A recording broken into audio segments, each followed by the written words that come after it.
Hello, and welcome to this CNBC Africa special. I am Kenneth Igbomo. For the next 4 days, we're going to be coming to you from the International Conference Center in Abuja for the Nigeria International Petroleum Summit, where global stakeholders are meeting to deliberate on issues facing the oil and gas industry in Africa.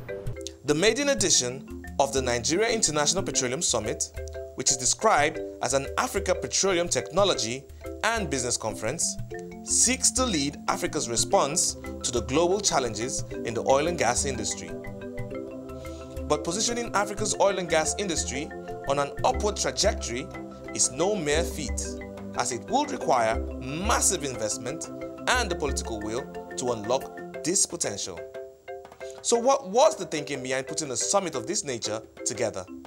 The first, this was born out of the OTC in Houston. And if you watch over the last 10-15 years, Nigerians have been the major market for OTC. On the average, we have between 400 to 500 Nigerians attending OTC every year. Not when you look at the foreign exchange dynamics, and the fact that over a period of time, my own view turned into a pleasurable jamboree. Most people were not even going for the conference, we're just going to have fun. And I thought for the image of the country, it wasn't good. We didn't have those sort of resources, and we could trap much more benefits in an OTC type conference. Nigeria is a leader in oil production. If you know, the first commercial oil in Nigeria started as far back as 1956, and problems at home will continue to be solved.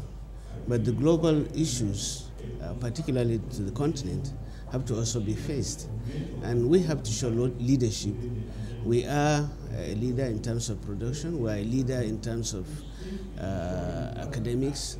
We are also a leader in terms of having different kind of place. Various geological settings cut across the various kind of geological settings all over Africa. So the solution has to come from us. We have to lead. And of course, if you could see our leadership started with setting up the African Petroleum Association, now African Petroleum Producers Organization. Nigeria looks at it that it has the rightful position to move the whole of the industry, both locally and globally. We will be facing our internal challenges, we'll also be facing the continental. I think it's the right thing to do. And the time had come to begin to look at local technology. What have we achieved? It's not just go to OTC in Houston every year and then come back. And so last year I declared in Houston, I attended, and I said that was going to be the last time I will attend as a minister. And certainly will be the last time that we will sponsor people to attend for federal government posts. I mean, anybody who wants to attend this on his own right is entitled to do so, but not with public sector posts. And instead, we should organize OTC type conference in Nigeria and bring the rest of Africa and bring the world. Because what are you looking for? You're looking for investments.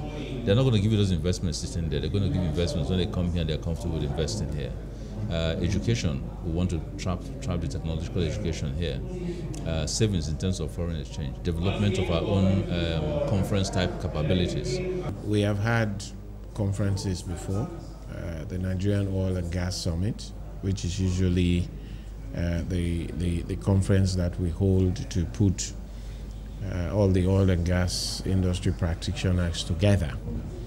I think the difference between that and this one is that this one is taking some bit of international dimension, where we want regional participation as well as African active participation in the conference. And we believe that with the number of countries that will potentially continue to visit this summit, over time we will share across the Gulf of Guinea or sub-region of the capacities and capabilities that we've developed in Nigeria.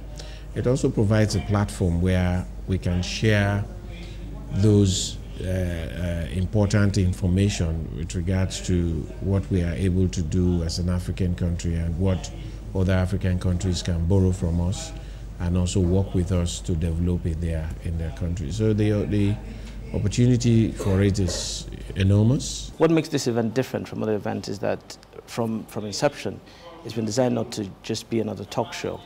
So everything that has been put forward, ideas and suggestions will be taken and implemented, and we'll have a tracking system to make sure that whatever has been planned as a direct result of this event is implemented, or at least there's systems put in place to implement those things. So a year from now, we can track and say, well, this is where we were last year, and this is where we are now. We've had over 3,000 people walk through the doors. We hope to double these numbers. We've had close to 86 companies exhibit at this event. We hope to grow those numbers, double the numbers, and year on year see at least a 50% to 60% growth in attendance of the event and make it really big. Yeah, for us, we see this event as bringing together, experts, stakeholders, in the industry to discuss the issues and look at the challenges with a view to preferring solutions that will move the Nigerian oil and gas industry and beyond Nigeria oil and gas industry across Africa, because the participation goes beyond Nigeria from what you can see. But having to bring all of the stakeholders together to begin to look at some of the issues that confront the industries and preferring solutions on how to move the industry forward beyond just the short term and looking at the medium and long term. I have to admit that this is the greatest opportunity to have in Nigeria lawmakers and business people working together from all over the region. I think this is an initiative that must absolutely grow and have the opportunity for having all countries around Africa to work, cooperate, show and look for ways to solve problems that are affecting the whole country. And this summit is truly innovative, Your Excellency. I have no doubt that as it evolves into the premier platform for shaping petroleum policies, not only in our country, Nigeria, but in Africa, years from now, we will all take pride in saying we were at the first edition. The first day of the conference was set aside for the accreditation of delegates, while the second day kicked off with the opening ceremony of the summit. The event was officially opened by the Secretary to the Government of the Federation, Boss Mustafa, who represented Nigeria's President, Muhammadu Buhari. Ladies and gentlemen, the agenda for this summit portrays opportunities for all. Hence, we should do more than just talk about it. We should also act on the resolutions from here. In the next 4 days of this summit, important deliberations on Africa, on the global stage, the opportunities and challenges of oil and gas investment in Africa, the gas revolution, changing the face of Nigeria's oil and gas sector infrastructure, refining and environmental issues, and the future would dominate the stage. And I look forward to receiving the resolutions from this summit. Your Excellencies, heads of delegations, the CEOs of international energy agencies and international oil companies, ladies and gentlemen, it is now my singular honor and privilege to declare open the first edition of the Nigeria International Petroleum Summit, NIPS, the African Petroleum Technology and Business Conference. I urge you all to please enjoy Nigeria's warm hospitality. I wish you a most successful summit. Long live the Federal Republic of Nigeria. God bless you and enjoy Abuja. Thank you very much. Goodwill messages also came from some select partners and heads of local and international energy organizations. For sure, petroleum is one of the key catalysts of the African development. In some countries in Africa, for example, oil and gas represent more than 70% of the national income. Leading Africa's response to global oil and gas challenge is the audacious theme of our gathering. If I was allowed to make a brief comment over this theme, I will probably say that the time has come for Africa to voice its role in securing and stabilizing petroleum supply to meet the world's energy requirements for global economic growth and development. We are delighted to be involved in staging this event. This conference, we feel, has been said by a number of people already, we recognise as being a significant step in terms of what's taking place within Africa and how Nigeria can be a leading part of that. We see this as an exciting opportunity to showcase how technology can be both a key enabler but also a disruptor in terms of generating new business opportunities within the particular oil and gas sector. We congratulate the Nigerian government through the Ministry of Petroleum Resources on the successes recorded so far in addressing pressing industry concerns, particularly the clear enunciation of the 7 big wins. We're confident that these efforts, complemented by a conducive industry, regulatory and legal framework, will help achieve the country's oil and gas objectives and aspirations. As Shell, we are very proud of our long history in Nigeria, the achievements that we have made together in partnership with the government and the industry over the many decades that we have been here. We also recognize and appreciate and shoulder our responsibilities. Those responsibilities, whether they be through economic development, capacity and capability building, or through the impact we have on society and the environment. And it's through recognizing those responsibilities that we are excited by the future on the opportunity that Nigeria presents us.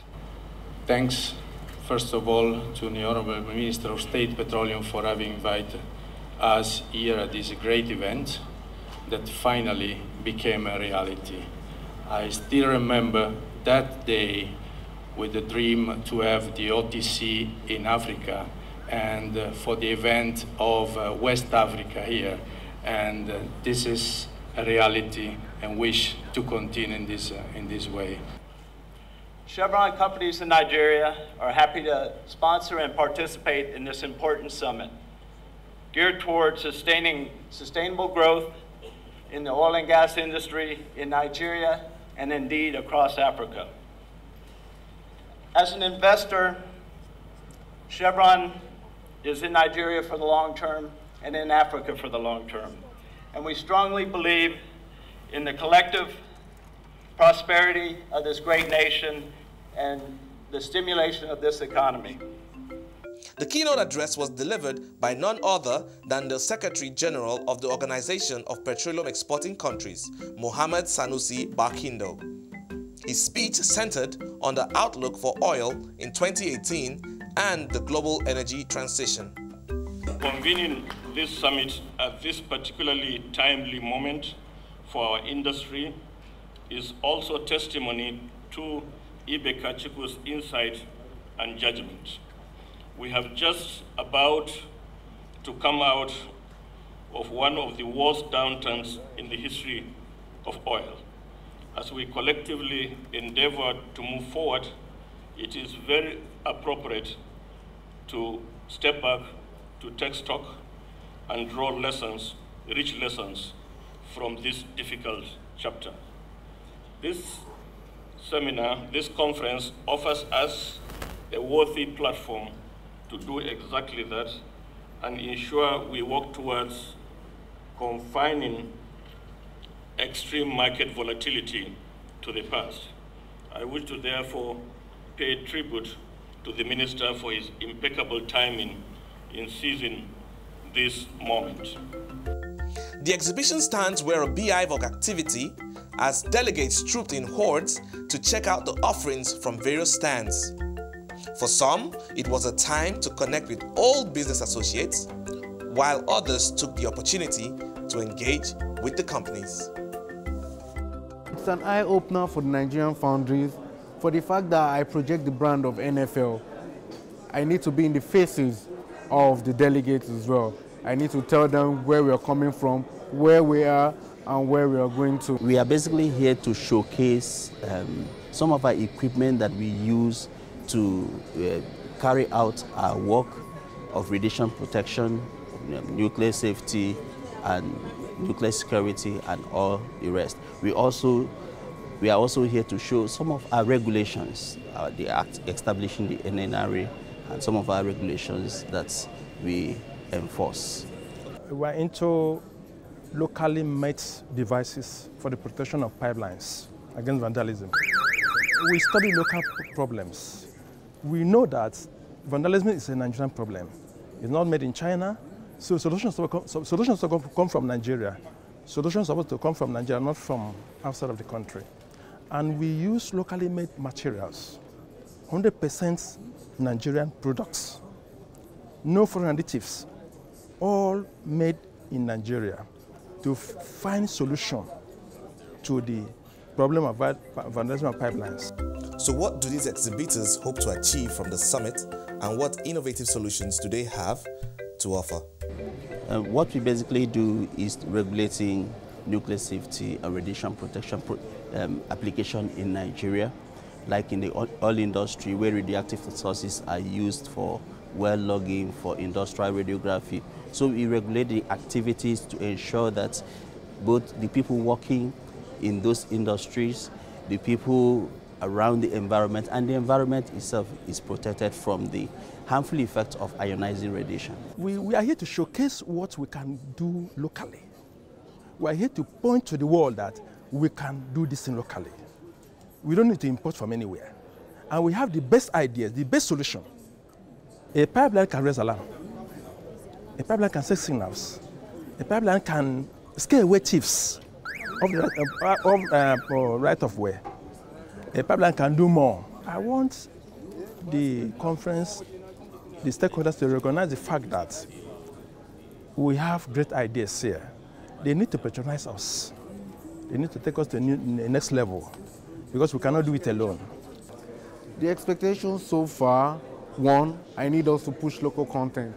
If we are ready to grow as a nation, if we are ready to export our brand, then we need to enforce the Local Content Act, especially in the oil and gas industry.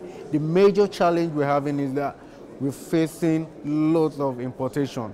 We have all the technology. So if you go to England, you go to India, whatever you see in their lab, whatever you see in their plant, the equipment, we have it in Nigeria. Any company can come, you audit us, you see what we stand for. As you know, globally, artificial intelligence is what's reigning right now. So now we've purchased some of our items, the Faro arm. We're the only company in West Africa that have a commercial 3D printer. As you can see right now, this is an engine block. By the end of Q3, we'll be able to cast an engine block for the automobile industry.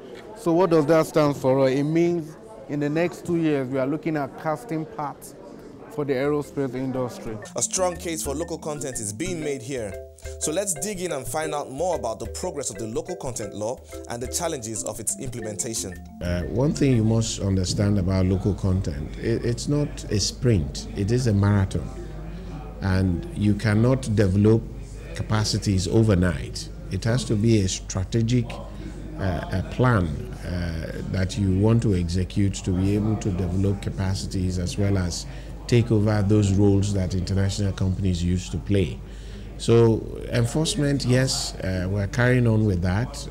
We've been able to grow local content from barely less than 5% to about 28% today. If you look at the local content perspective as well in Nigeria, see some of the successes that we've made today, because we had an enforcement agency, we had a bill that supported which had the naming law, we had a team who sat together to say, how are we going to implement this policy?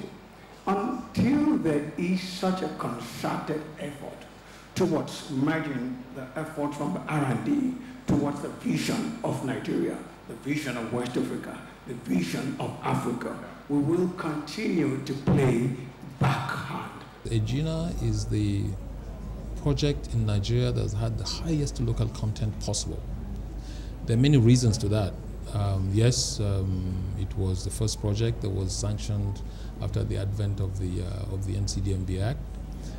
So yes, by law, we were supposed to be running with the button in our hands then, but I think it's more towards the belief that Total had in the capacity of Nigeria and Nigerians to deliver?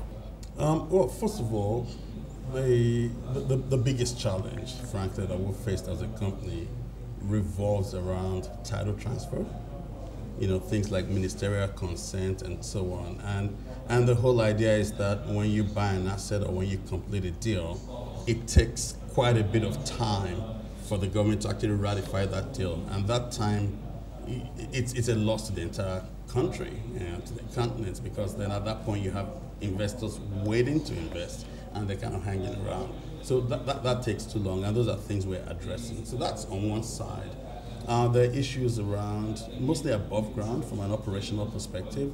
And, you know, we as a company, I'll have to say, you know, we have an excellent team. We're really taking some novel approaches to dealing with those. So, for example, in the Otakikbo field, you know, we constructed our own evacuation infrastructure, and our uptime, you know, is very high because of that. And those are things learnings that we can share with other people in the industry. The bane of progressing local content in the oil and gas sector that I found out, it's funding, because local companies borrow money from banks at double-digit interest rates, and out of that, you expect them to compete with international service providers who borrow money at single-digit interest rates. So we found that to be a big challenge, which makes their cost to go up. And most of the international companies that operate here, particularly the upstream sector, the drive is to have a low-cost operation. And if the cost of providing that service is going up, then they will not patronize Nigerian companies. So in a bid to tackle that, we then set up this $200 million local content intervention fund. It's called the NCIF, Nigerian Content Intervention Fund. The idea behind the fund is to be able to provide single-digit interest rate to Nigerian companies that are involved in the oil and gas sector. Now, it's important to talk about how did the fund come about. The fund is not government grant. It is not an appropriation from government. It is a fund set aside by the contractors themselves. Because when you read the act says 1% of every contract that he executed in the oil and gas sector must be set aside for Nigerian content development. As the day took shape, delegates went straight to the business of the day, with the first session focusing on ways to deepen collaboration in the oil and gas industry, as well as the challenges and opportunities for investment in the sector. Data from OPEC's world oil output set the stage for discussions as the organization projects energy demand to rise by 35% to 372 million barrels per day, driven by a rise in global population growth. Well, let's be more precise. Over the course of the next 30 years, half of the global population gain will be on this continent of Africa. And when you say that, I'm met with two reactions.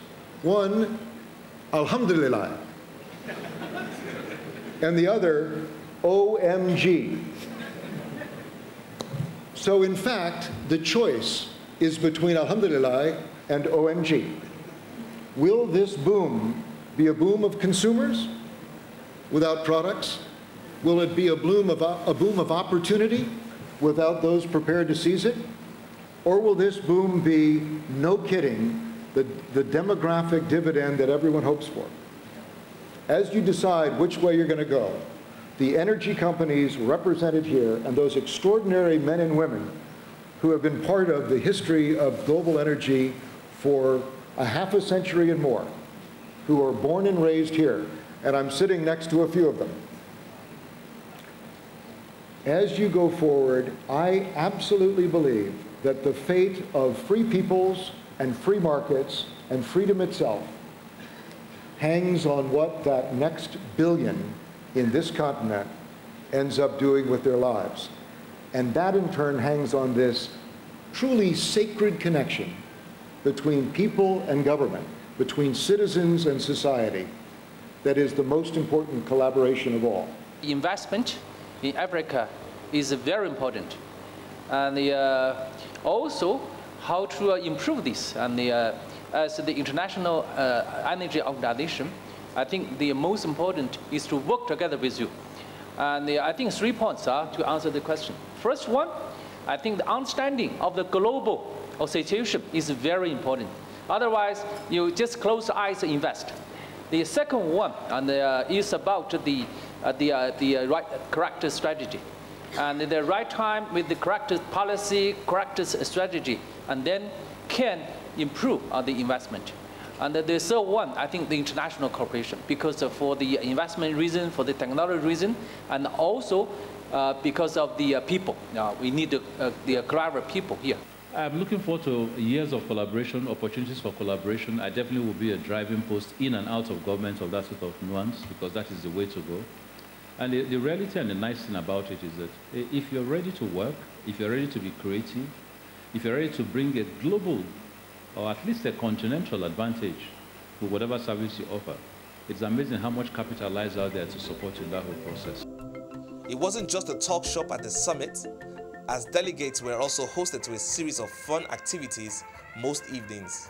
The Africa-themed gala dinner at the Transcorp Hilton Hotel was the scene for this evening's rendezvous, a night that had industry stakeholders serenaded by the melodious tunes of BJ Sax and the agile 76-year-old Sir Victor Owaifo.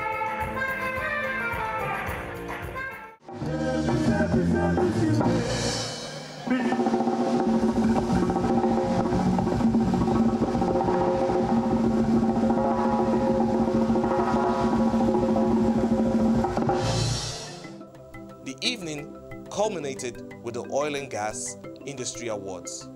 Let's take a quick look at the winners of the various categories for the night.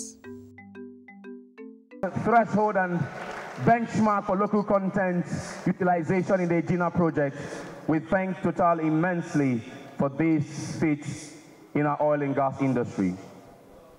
Seplat has made significant strides to improve the living conditions and overall well-being of inhabitants in its host communities. Each of his initiatives have been in existence since 2012. A mobile producing Nigeria Unlimited, congratulations. Consistently maintained an efficient cost reduction average. Congratulations to ExxonMobil. Top domestic gas producer for international company. Okay. So sir, what name do we have here? The award goes to Chevron.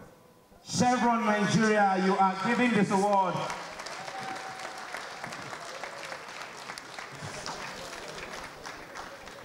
They've been able to achieve the following notable feats through its National University Scholarship Award, a cumulative spend of over ₦1 billion in the past 10 years, with 2,760 students benefiting. Congratulations, Chevron.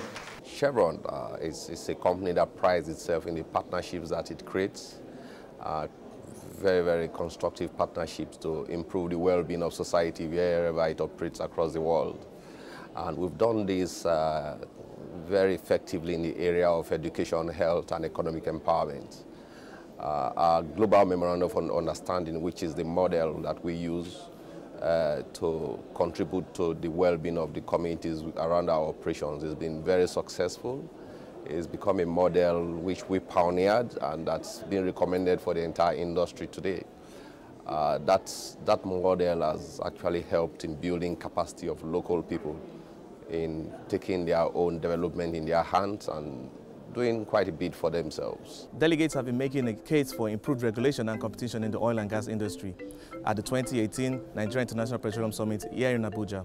When we return, we look at what can move the needle for gas for Africa.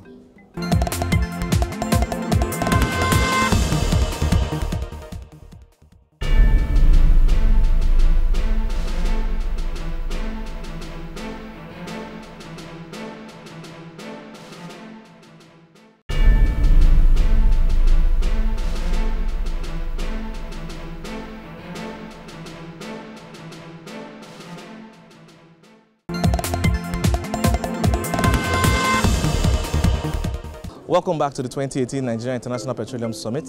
It's a beehive of activities here at the exhibition center. But now we shift our focus to gas and find out how Africa can harness this potential. Africa's proven natural gas reserves are around 503.3 trillion cubic feet, with over 90% of the production coming from Algeria, Nigeria, Egypt, and Libya. Nigeria's gas sector, I think it's about a dynamic interplay of a key resource that has for many years not been given its pride of place in the landscape of the economy, in terms of the fact that as a nation we're so focused on the oil sector that indeed back in the day it used to be that when they discovered gas it was like a nuisance. We didn't realize that we were practically throwing money away. But there's been an awakening and a reawakening over the years where we've come to realize that indeed Nigeria is not such an oil-rich country as it is a gas-rich country. Therefore, there is need for us to have a deliberate, intentional focus on monetizing our reserves. That gas discussion is the real topic that deserves more and more attention.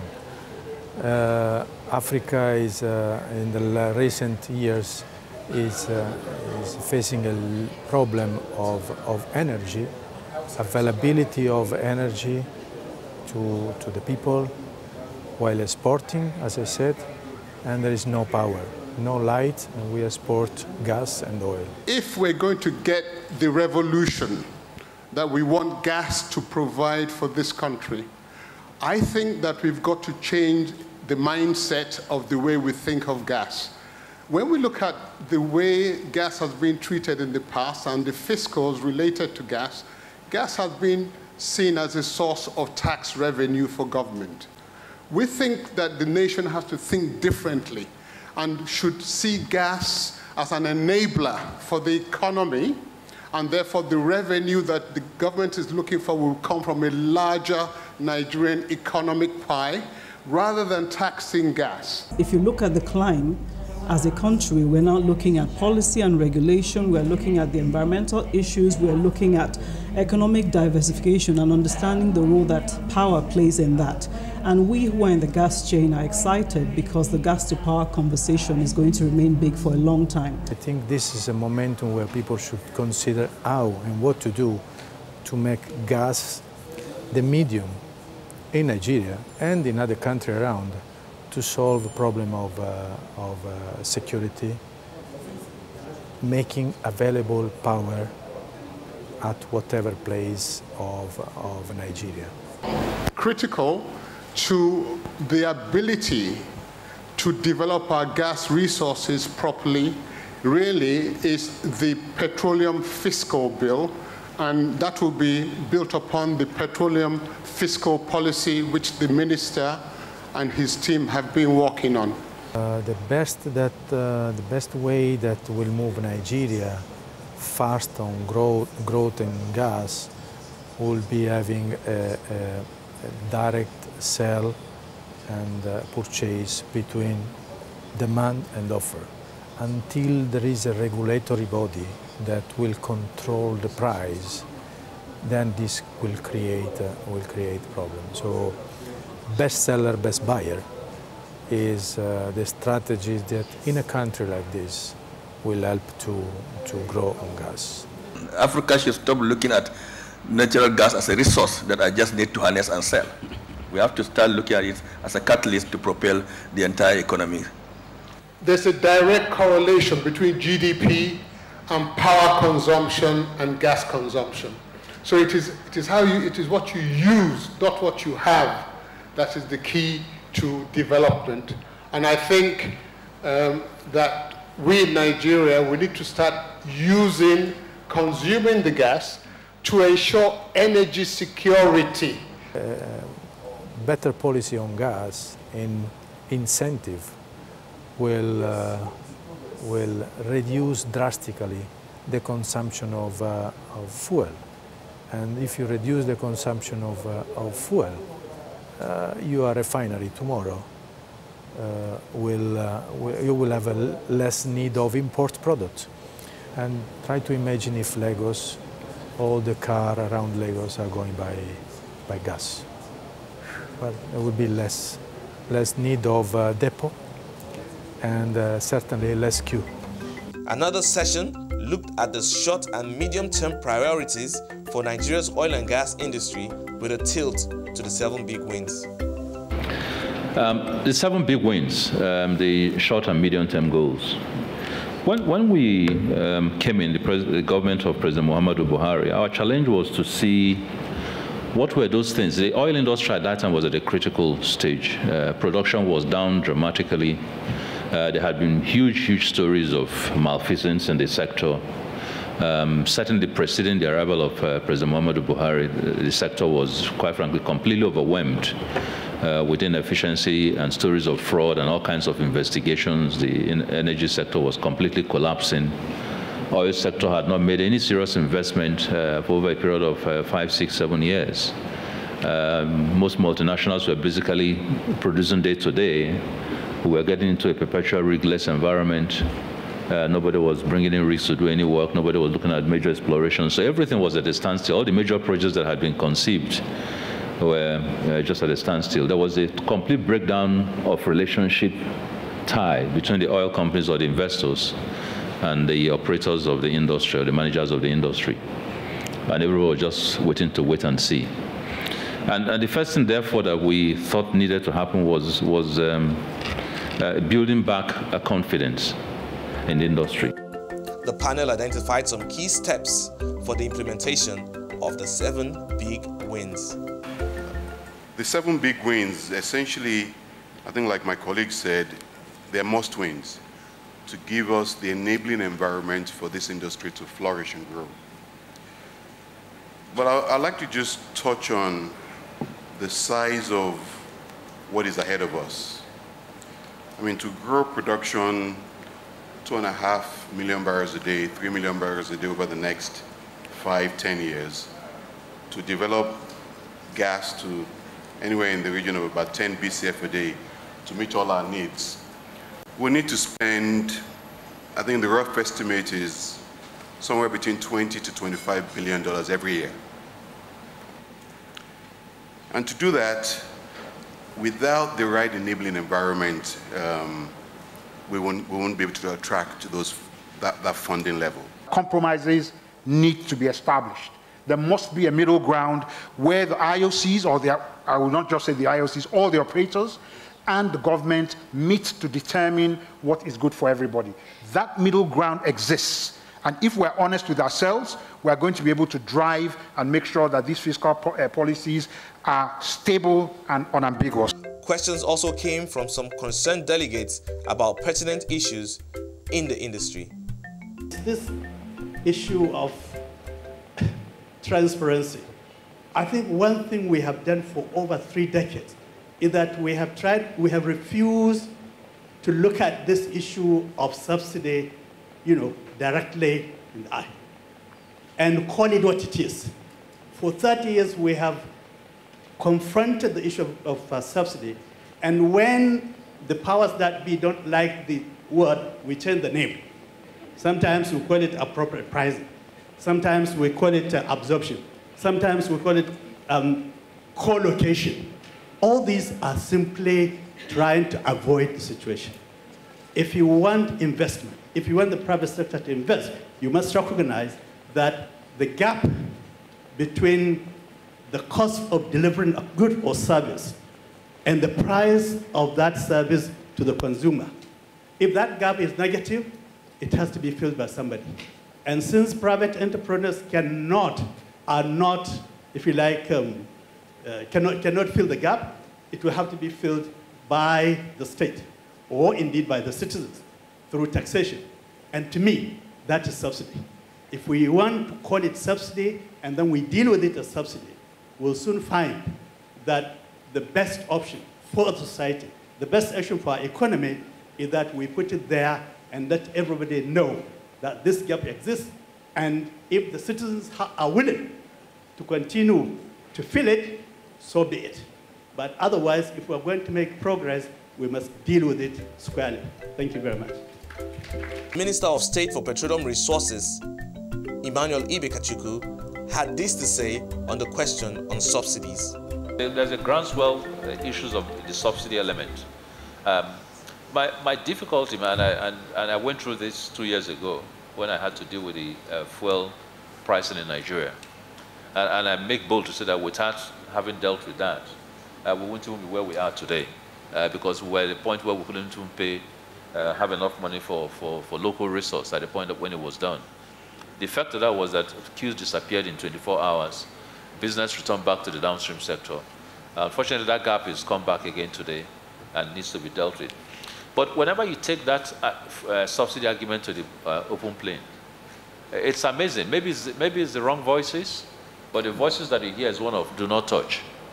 And you're right. We will need at some point to find a way to confront this issue. And maybe it's a lot more education that is required to show this advantage. But this education has been going on over the last 10, 15 years. People seem to know what the difference is, because at the end of the day, every money that is paid in subsidies to a very large extent is also money that is lost in other opportunities.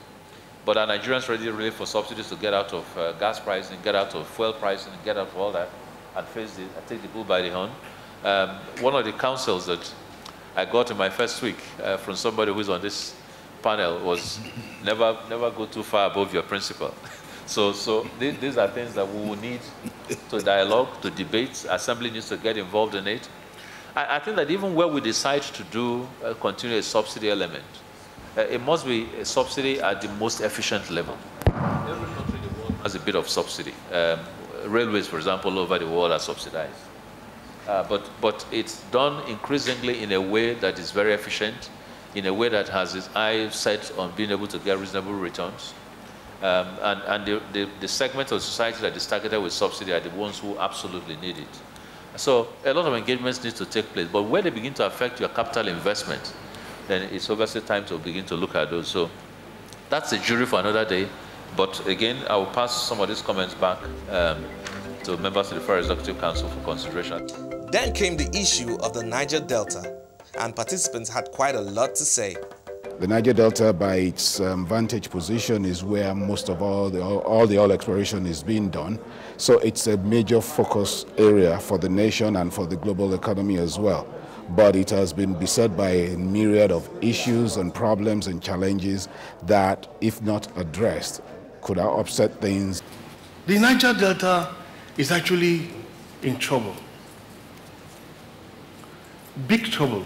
Big trouble because indeed, all over the world, where there's a concentration of production of oil, let's stay with oil and gas, there is always a deliberate structural and normative framework to ensure that you create peace. The truth is an index of both federal and state. The first thing I start with is transparency in how we spend the money that we have. Over the last 15, 20 years, over $40 billion has been spent on that region. But there's a combination of NDDC, there's a combination of derivative funds, there's a combination of oil company investments. If you get into the region today, at least I took a tour, I spent time, and I took the vice president and I took federal authorities through those terrains. You hardly can see any visibility of that money in the terrain. Where is it? So transparency is key. Transparency both at state level, at local government level, and at federal level. We need and we can build strong relationships with these communities and this environment. We have seen it in the little areas where we operate. Strong, what we call in CEPLAT, we call it the principle of shared vision. I've driven that message down from top to the very smallest person in our company. That when you work in the Niger Delta, whatever you are doing for them, you are not doing them a favor. It's not about tokenism. It's not about settling them so that you quieten them for some time. They have a part to play. They have contributions to make to your business. They're entitled to something out of your business. We need to go back and painstakingly build this relationship. As long as we see oil as a rent collection mechanism, we will not make any progress. But when we see oil and gas as a GDP enabler, in other words, we need to leverage it to change the livelihoods of the common man. It's not just a Niger Delta problem. It is not. It's actually linked to the overall economy of our country, the whole structure, the economic livelihood, what drives our economy. I think we need to look at ways to actually achieve some real traction in the area of integrating the economies that cut across the Niger Delta so that we can better leverage what we have for greater output and for greater job creation in a sustainable and equitable way. In the last 3 years and into the next 5 years, we're looking at close to $40 to $50 billion worth of investments. Major FID decisions have been taken on Zabazaba, on Egina, on Bonga West. Major FIDs, major refineries are coming. Major petrochemical complexes are coming. Why? Because over the last 1 year and 1.5 years, they've suddenly seen that engagement, if we handle it well at federal level, and I would dare say not even at federal level, but at state levels, which is one of the things I've learned, that if we handle it well and create the peace, investments will pour in. So let's hear about some interesting investments in the works and find out the timelines for delivery. We start from the subnational level and find out about Delta State's Kuala Industrial Park, a project that is expected to drive industrialization in the state. David Ige, the consultant to the Delta State government on the project, has this to say. Where are we today? This is not a pipe dream. Work has started on this. The state government basically is finalizing the land acquisition now. I think we're in the final stages of that. The engineering design for all the gas gathering and power infrastructure has been completed, and also the investment plans are also being matured. And also the marketing for the investors is ongoing as we speak. So the plan is that by 2019, Q4, the Delta Industrial Park is going to kick off with the first set of anchor manufacturers there. And hopefully, we expect that this transforms the landscape significantly. Significant investment opportunities for investors here. We'll be looking for investors in haulage, logistics, water supply, real estate development, and a whole range of others. This is going to be a multi-million-dollar investment environment, not only for the people of Delta State, but for people across the country. Well, I'll just end by saying this. I mean, Delta State is basically open for business. You know, recently, the state was ranked #1 in terms of human capital index development. It was ranked #2 in terms of ease of doing business. And of course, now the state is changing the paradigm and trying to unleash its gas resources to do business competitively and to attract investment. We move on to one of the most anticipated projects in Nigeria's oil and gas space. The Dangote Refinery is an integrated refinery and petrochemical complex in the Lekki Free Zone, with a capacity to process 650,000 barrels of oil per day and is estimated to cost $9 billion. We should be proud of Dangote Refinery. Work is progressing 24/7. There now at Lekki. Up to date, about 20,000 piles have been driven. We are expecting around 85,000 piles altogether. You know, the refinery covers about 2,100 hectares of land, about 8 times the size of Victoria Island. Civil works, construction in full swing. Our jetty, we have to build a jetty because some of the equipment coming cannot come through Apapa or any other port. So they have to come straight to our jetty, and the jetty will be ready by April. By June, you will see some of the biggest equipment you see in the world coming there. Some of the equipment, for example, is about 100 stories long, about 20 meters in diameters. We are training Nigerian graduates at if you listen to the news 2 weeks ago. Some of them have returned from India. We are going to train about 900 of them, men and women, I must say. And I am assure you, the comments from their trainers in India very, very flattering. That they are very, very good. You know, and we'll be trained in India, in US, and in Europe. Vigorous work are going on all fronts to achieve target mechanical completion by the end of next year. And I also want to commend the state government, local government, the community, local community, as well as the federal government for giving us, for cooperating with us. We will require this cooperation even more. As activities drew to a close, Nigeria's Minister of State for Petroleum charmed delegates by revealing a bit of his poetic side. I am oil. Some call me black gold. Others call me crude. I have seen me abandoned by all. Everyone takes a swipe at me. When I yield you billions, you quarrel. When I yield you less, you curse. When I take the bold steps, no praises. When I ship you, when I sleep, you vilify me. Some of you have raped and ripped me. Others have managed to benefit in the spectrum. Yet when I'm stoned, you pick the pebbles. Many sectors who in the past my roar ran, now to my face they point fingers. I cannot forget agriculture.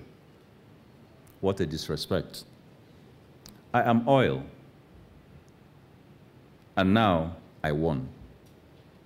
My demise you wrongly predict.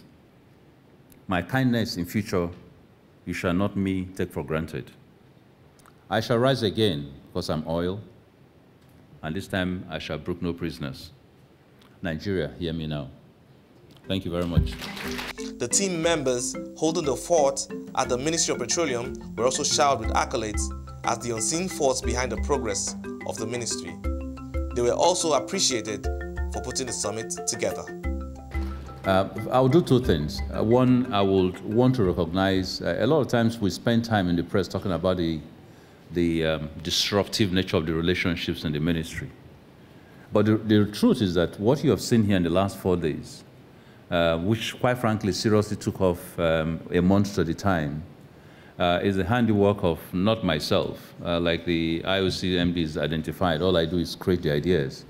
But there are drivers. And the key to this, and I'm going to ask them to come out here and take a bow, are very many individuals, the permanent secretary leading a whole team of directors, the heads of parastatals, the IOC chief executives, the IOC, the chief executive, a lot of the private sector operators, who have done a wonderful job of just taking this on and saying this is ours and we're ready to build. So it's work. So most times I speak the English, but the action happens around here.